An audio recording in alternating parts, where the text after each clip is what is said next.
Le 27 mars 2025, une déclaration tonitruante de Maria Zakharova, porte-parole du ministère russe des Affaires étrangères, a braqué les projecteurs sur Mayotte, territoire français de l'océan Indien.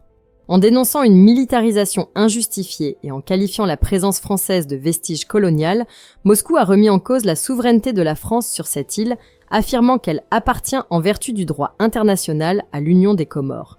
Cette attaque frontale, couplée à l'annonce de l'ouverture d'une ambassade russe aux Comores, marque une nouvelle phase dans la stratégie d'influence du Kremlin, bien au-delà d'un simple contentieux territorial. La Russie ne cherche pas tant à revendiquer Mayotte qu'à instrumentaliser un dossier sensible pour affaiblir la position française dans l'océan Indien, et plus largement en Afrique. En reprenant les arguments historiques des Comores contre le rattachement de Mayotte à la France, Moscou joue sur les mémoires coloniales encore vives dans de nombreux pays du Sud global.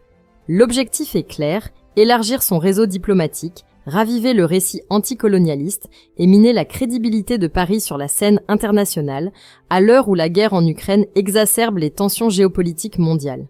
La France, par la voix de Manuel Valls, ministre des Outre-mer, a dénoncé une opération délibérée de déstabilisation, sans céder à la surenchère.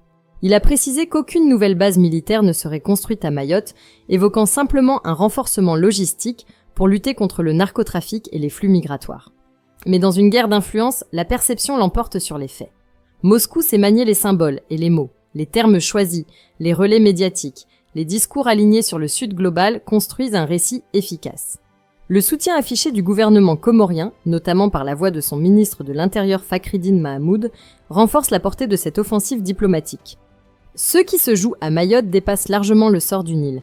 C'est une bataille idéologique, une guerre d'images où chaque mot, chaque geste devient stratégique.